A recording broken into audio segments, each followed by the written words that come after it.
Longtemps, BMW n'a pas voulu associer diesel et cabriolet. Et longtemps, BMW a résisté aux sirènes du toit rigide escamotable, lui préférant la capote souple. Mais depuis 2007, la série 3 a concilié ces deux éléments. Nous l'essayons ici en 325D, c'est-à-dire avec le 6 cylindres diesel de 204 chevaux en finition Sport Design. Le toit rigide s'escamote en 3 parties et 22 secondes.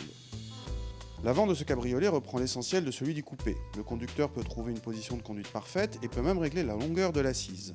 Le réglage lombaire reste en revanche en option. La qualité de présentation est à la hauteur de l'image de marque et l'ergonomie satisfaisante avec cette molette à portée de main.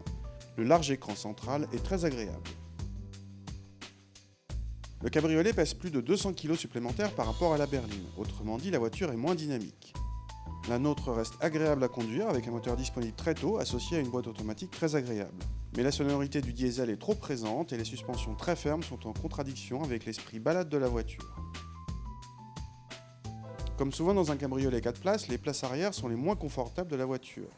En position toit fermé, les grands risquent de toucher de la tête aussi bien qu'avec les genoux. Malgré tout, l'habitabilité y est plutôt bonne pour la catégorie. En revanche, les dossiers presque verticaux sont inconfortables. Au centre, les quelques rangements sont les bienvenus.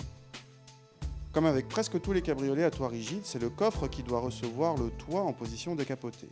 Dans cette position, la contenance est trop petite avec 210 décimètres-cubes, mais en plus l'accessibilité est ridicule, à peine meilleure que sur la Volvo C70.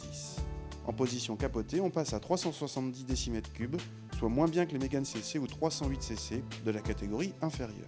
Même si cette BMW reste agréable à conduire, c'est plus de 1 tonne 8 sur la balance lui aux toutes prétentions sportives avec ses 204 chevaux.